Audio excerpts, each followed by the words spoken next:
Hey, it's Monday. Thank you for joining me. Hope you're feeling well. I am glad to be back again for another week with a new topic. I hope you had the best weekend and I hope you're able to get some rest and you were able to reset. So here we are. This week, as you can see by the title, we're talking about decision fatigue. Decision fatigue. This is something that was inspired by Mr. Terry because at some point I remember him speaking about this decision fatigue. And there's a lot of different types: spiritual, physical, emotional, mental, psychological. I can't say that word. So, excuse me. What we're going to do this week is today we're going to talk about why it's important. Why does it happen? And then Tuesday, Wednesday, and Thursday, we'll talk about signs and symptoms of decision fatigue.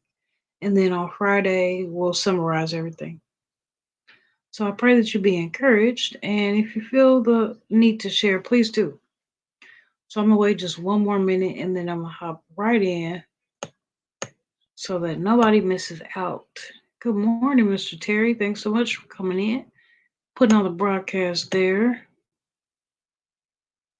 I'm tired, y'all. My daughter had her birthday. We had so much fun. Ooh, who didn't want to go to bed last night? All right. Steve says, thank the Lord for another day above ground and to get it right with Him. Amen. Hey, Frugal Mama. Good morning. Thanks for coming in. And thank you for coming in, Steve. I appreciate both of you. All right. Let's not waste any more time. Let's jump right into it. So, um, decision fatigue is pretty interesting because it's not something that is a serious diagnosis. It's not a um, severe diagnosis, I guess you could say. But decision fatigue can happen because of some other conditions like anxiety or depression or uh, other things in the same boat.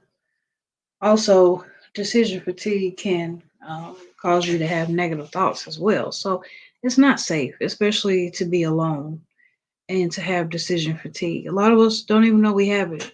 I know that often I've had it, but the good thing is it doesn't last more than 24 hours, maybe 48 hours at the most. And then if any longer than that, then it should be some type of concern that something else is wrong. So when I looked up the definition of decision fatigue, it says the difficulty in making a good decision experienced as a result of the number of decisions one needs to take. So that can just simply happen by us trying to multitask and by having just it really be too much on our plate. Anybody can experience decision fatigue, but it's most likely to occur when, like I said, when we got to make a lot of decisions. Um, think about doctors, surgeons. Um, if you think about football, like the quarterbacks, they have to make a decision to carry the team. Um, the judges have are those are just some really good examples of people who have to make a lot of decisions every day. And these decisions are really important ones too, as well. They're most of the time life or death. So I could see why decision fatigue could lead to something more serious.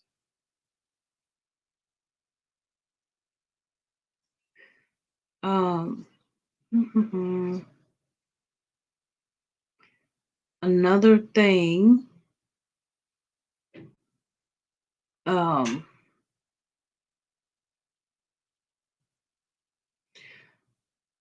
your decisions impact other people. Huh. Well, that makes sense.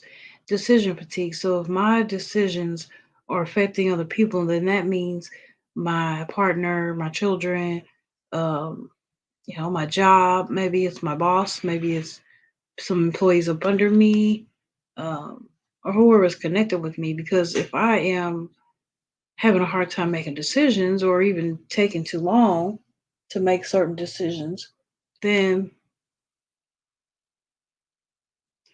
then they're waiting on me. Wow, that's interesting. So that could be anybody. Other people could mean anyone. The list goes on and on. But it just depends on what our job is. If we work in, let's just say Walmart or something, you're a manager at Walmart and you decide not to take your cashier a roll of pennies because you think that she should be able to save the pennies for whatever reason, then um, you've made the decision that she doesn't need pennies when really she's going to need them pretty quickly. So then at that point, we're in a rut, we're in an uproar trying to run around and get the pennies that she needs to keep the customer from waiting. But originally, suffering from decision fatigue, we made the wrong choice. We made the wrong decision saying, oh, you don't need a roll of pennies right now because you still have a few left. If that makes any sense. All right. Let's see.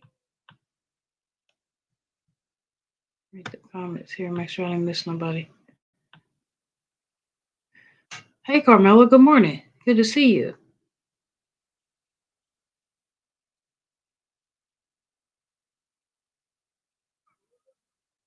Oh, okay. I'm reading your comment there, Mr. Terry. Yep. Interesting. Carmela's here. Okay. So,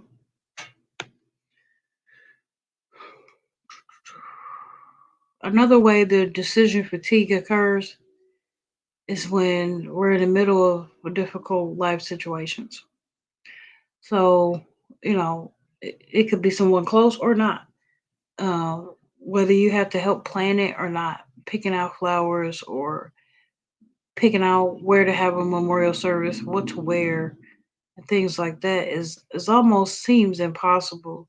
Um, and it just makes decision fatigue happen immediately. Um, some of us are faced with uncertainty. That's the number one sign of decision fatigue. It's not just as simple as like you're tired and you've been running around all day and it's hard to make a choice on what to cook for dinner. It could be more serious. It could be more serious. So it could be. Um, I'm trying to think. I don't know. I'm spending too much time on trying to think of an example. But yeah, being faced with uncertain things. Like most of the time, we should be, pretty certain because it, when it comes to certain decision making things, God helps us. He helps us by leading us to, make a decision. And when He does do that, it's pretty direct. It's not ever questioned or anything like that. So if we're facing uncertainty, then not only is that a sign of the enemy, but that's a sign of decision fatigue as well.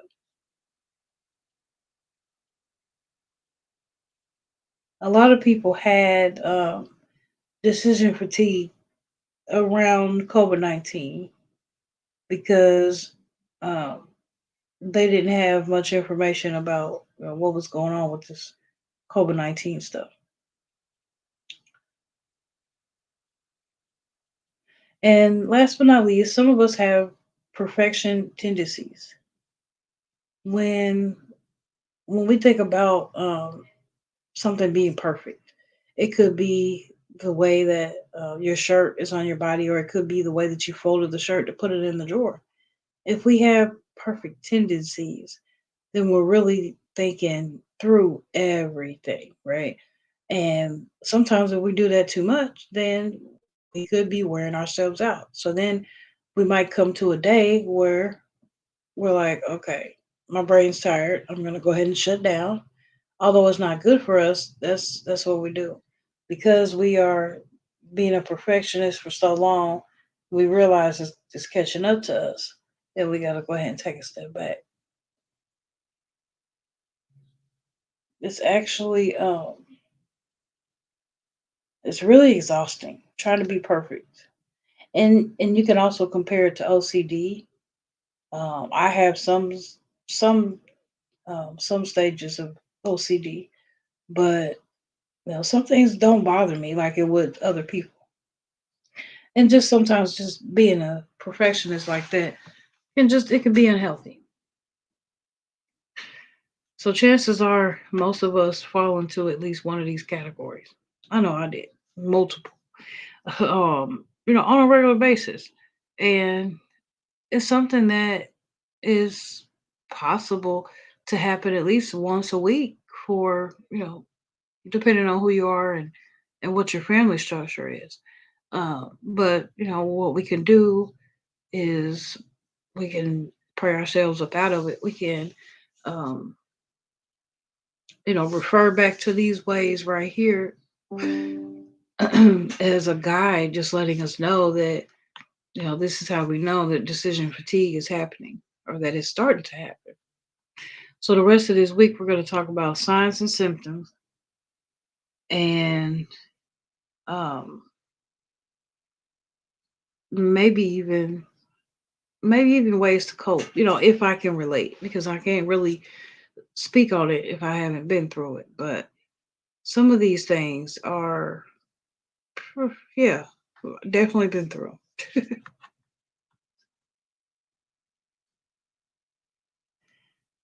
So just having too many tasks to do in a day, um, having these day to day frustrations, these things could spill over into the next day if we don't get a grasp on it and realize that I might have decision fatigue, right? I'm not just tired because the kids won't stop, or I'm not just tired because I got to make dinner because this is what I do every day, right? I'm a parent and I enjoy it. So at this point, I think it goes back to the self awareness again. I think it's really important when it comes to keeping ourselves in line so we can keep our kids in line.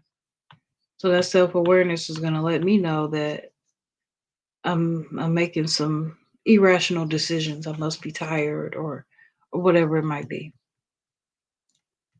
Yes, thank you so much for that, Carmela. Mr. Terry says, always Tamm Tamm, a great example is loading your time banners. It takes about 10 minutes to load your time banners. I give myself enough time to open Google Keeps and use it at the same time. That's awesome. That is a great example because, there you're making certain decisions ahead of time and being prepared so that you don't wear yourself out when it's time to do the same thing every day. That's smart. Sometimes in the process of copying your banners, the phone will freeze and I have to press the power button several times to get the phone to unfreeze, giving myself enough work time allows me, yeah, to make decisions. You pressure, pressure. Yeah, that makes sense. Just being prepared. Ultimately, um, also for me, I don't know about others, but what also goes hand in hand with decision fatigue is, um,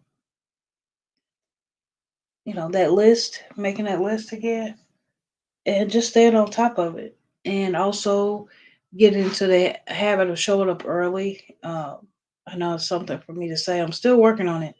That's why it hasn't been a topic yet because I have to show myself consistent first before I can talk about it. But I think that's going to be good because if we can show up consistently, if we can, make that list for ourselves and go back and check it off and things, then we should eliminate some of the decision fatigue because we're going to know what it is that we want to do or what we have to do for that day because we've written it all down and we got some type of order, some type of structure. It's not going to be all stressful. I was Tim. Can I talk about the Joanne Gardner system, organizing your life to help prevent decision fatigue? Uh,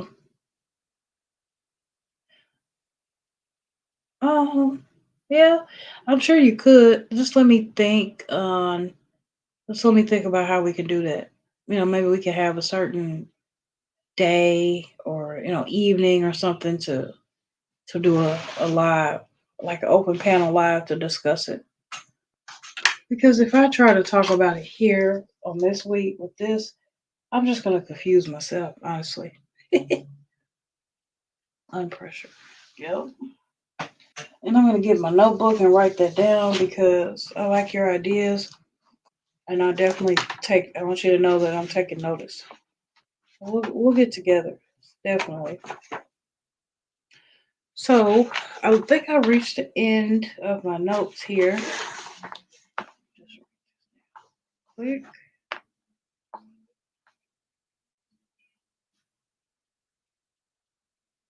Joanne Garner.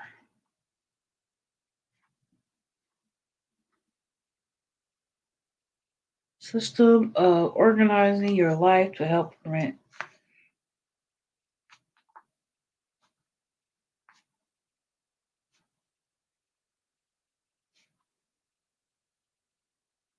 decision fatigue. Got it. Thank you.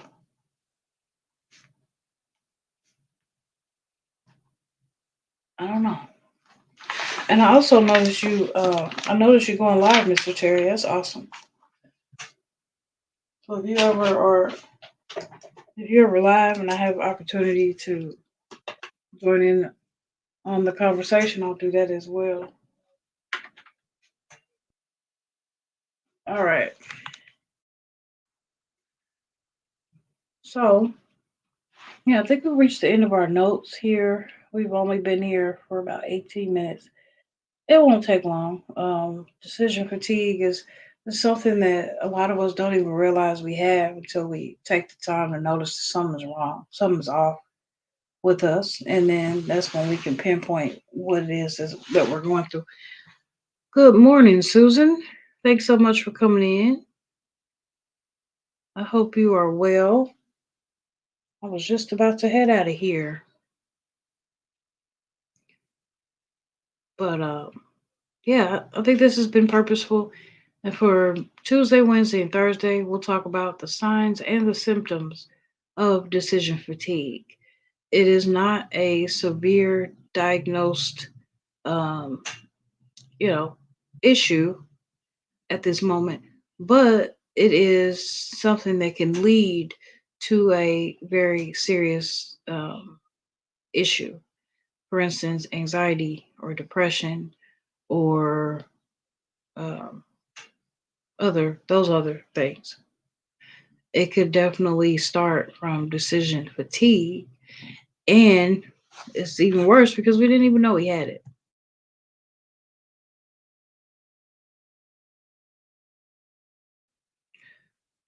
So I think we're gonna wrap it up. I was heading to bed but wanted to say hi. Oh, hey, thank you so much. We both have almost pulled all nighter, huh? I think I fell asleep for maybe about 2 hours or so. But anywho, thank you so much for joining me, everybody, this morning. And I encourage you to come back tomorrow or even catch the replay. Um, Also at 7:30 p.m. Monday or every day of the week, right here on this channel. I'm reading the Bible right now.